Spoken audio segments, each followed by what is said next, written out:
Hello and welcome back to another episode of Oversky Deck Doctor. This week we're going to take a look at a bargain deck.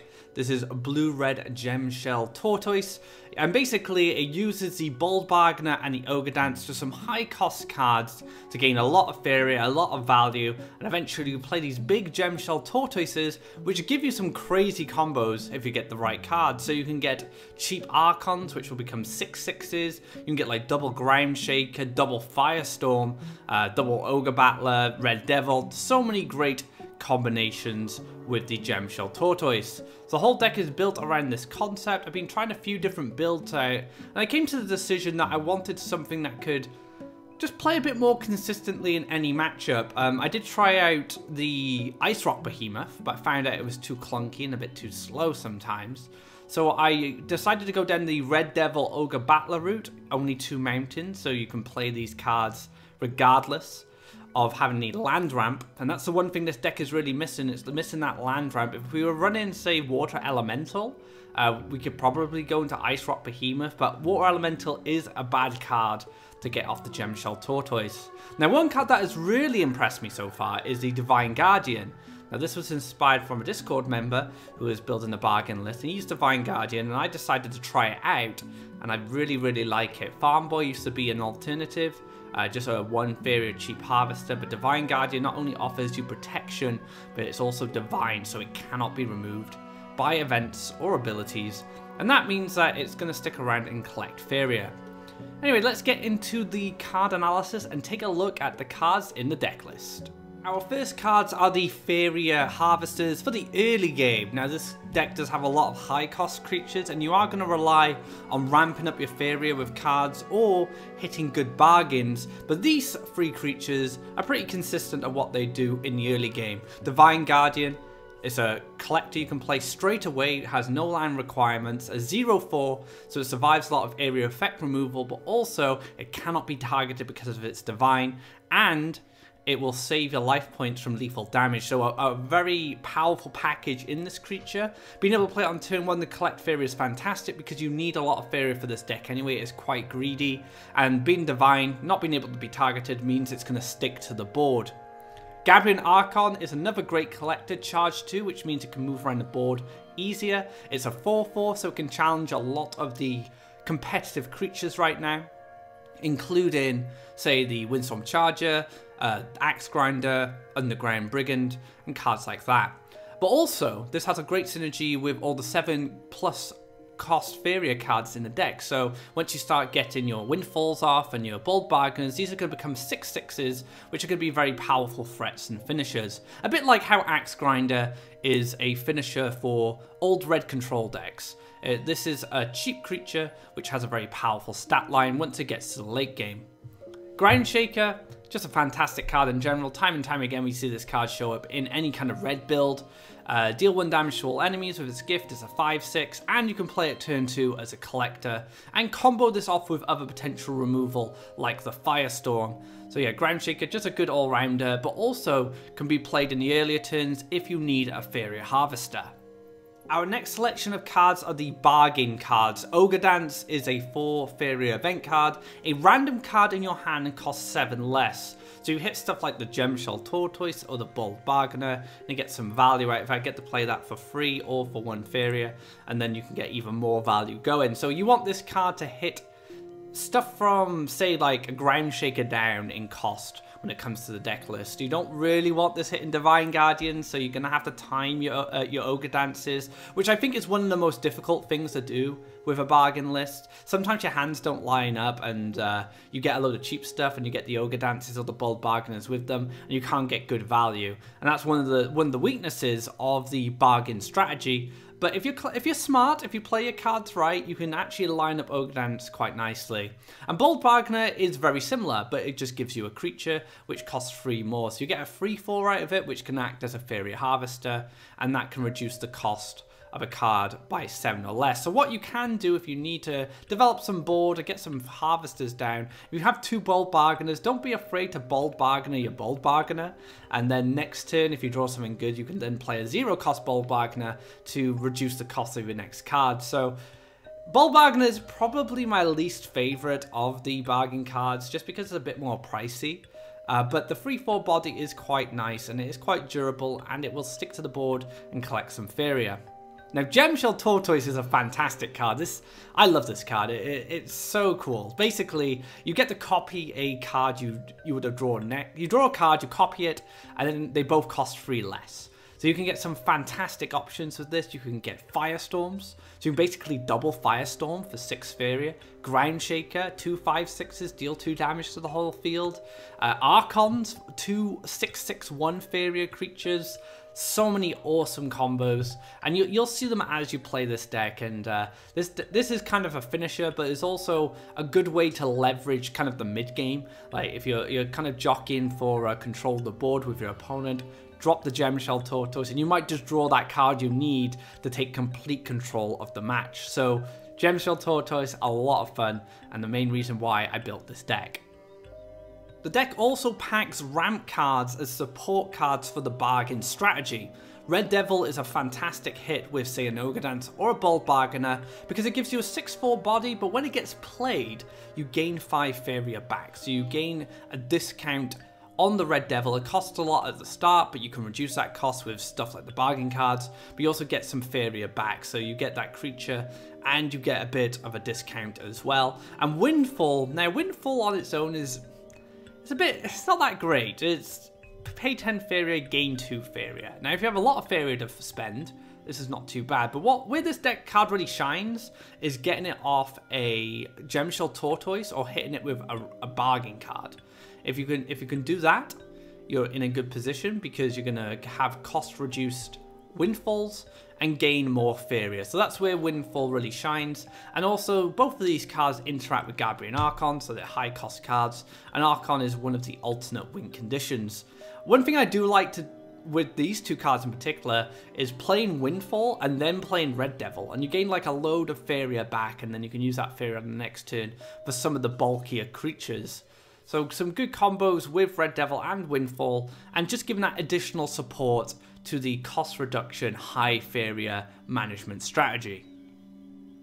When I was playing this deck on stream, some of the players were asking me why not Garadan? And the big reason is because it doesn't interact with the Gemshell Tortoise as well as Firestorm. Firestorm costs 3 off the Gemshell Tortoise and deals 3 damage to all enemy creatures, but you're going to get 2 of them.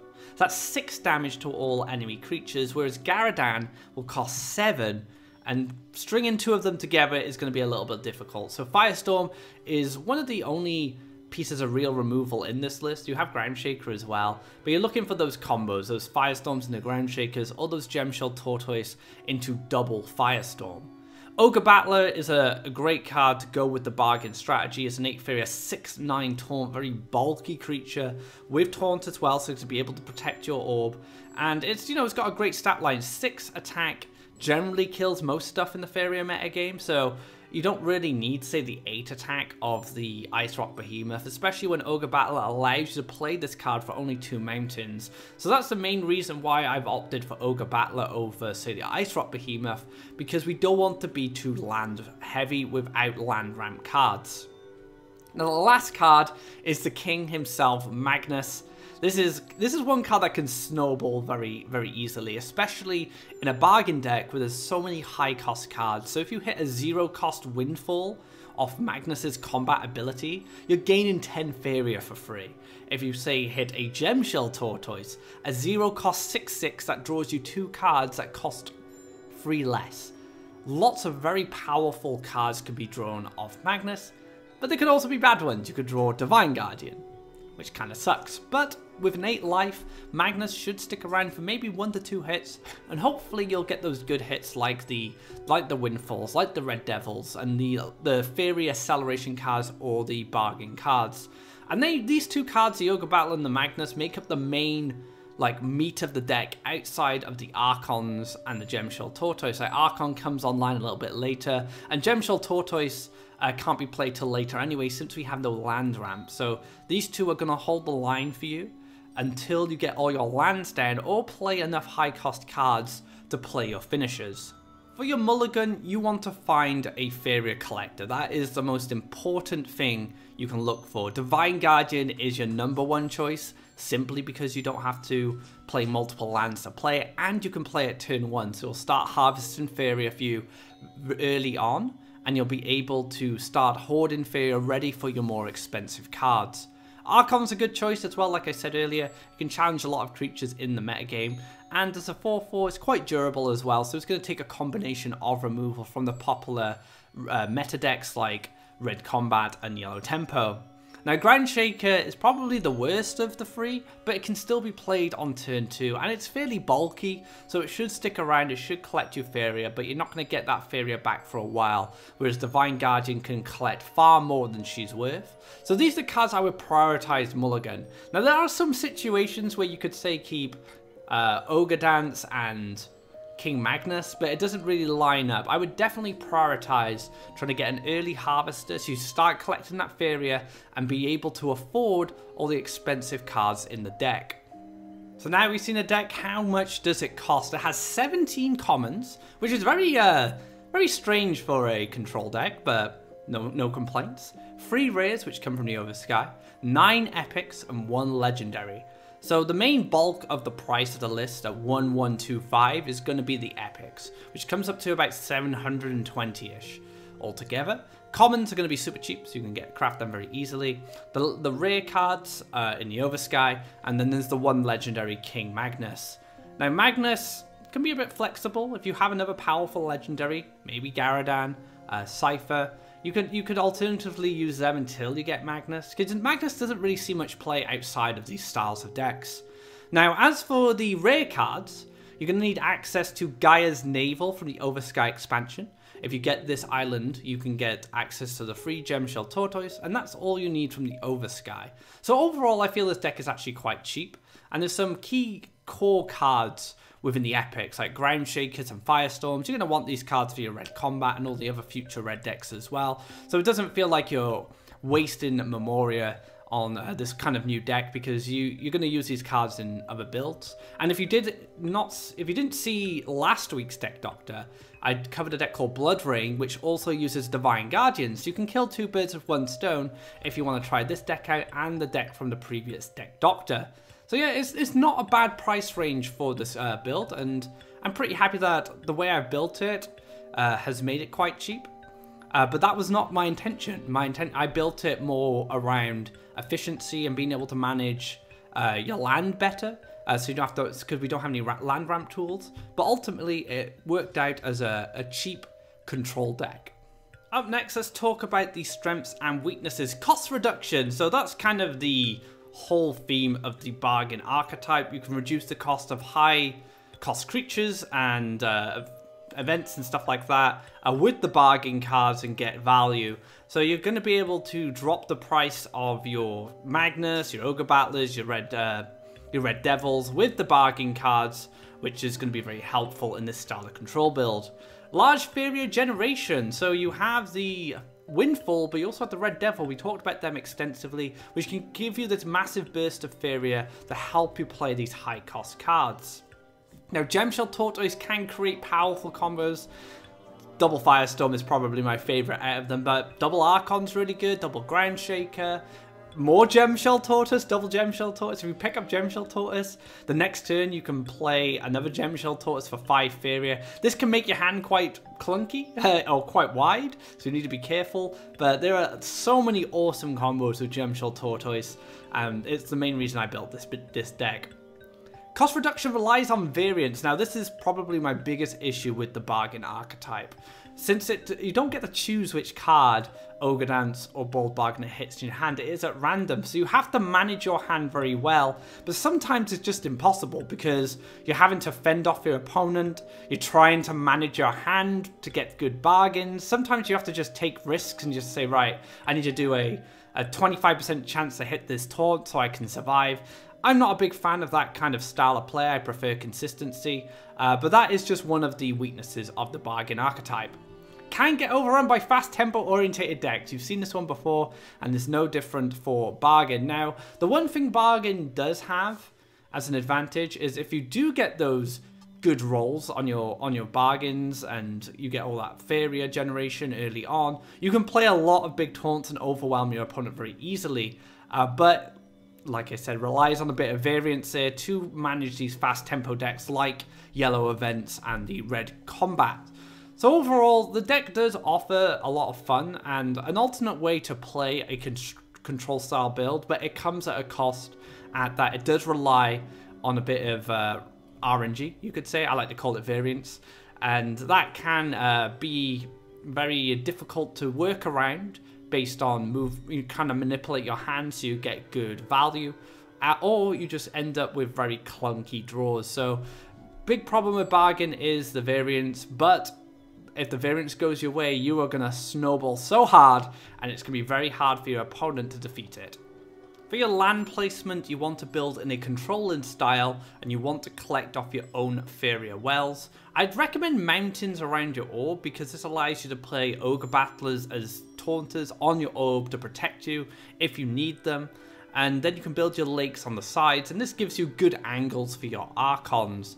And speaking of Archons, I like placing lakes just above the wells on these two spots here, because that gives you a double collection route if you need it. Now, you're not going to be building a lot of neutrals, not until at least the end of the game. You're going to start off by building around your orb, just fending off your opponent, and once you kind of overwhelm them, either with creatures or removal, you can then start double neutraling at one side and maybe get an aggressive mountain down or lake to apply pressure.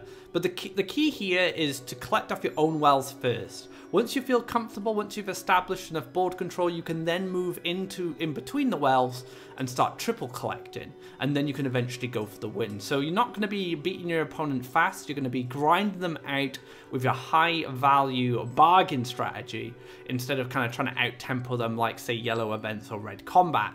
So build from your orb, go to your own wells, start collecting Faeria, establish board control, maybe go into quad collection or tri collection if you can get in between the wells, and then eventually push some neutrals up, get an aggressive land down, and finish off your opponent. That wraps up this episode of Oversky Deck Doctor. I hope you guys enjoy it. I really like Gemshell Tortoise, one of my favourite cards from an Oversky, and I think this is a very fun list to play with if you want to get kind of very snowbally kind of plays out of your Gemshell Tortoise. And you also have a lot of opportunities to gain a lot of Faeria, but also slam down a lot of big creatures.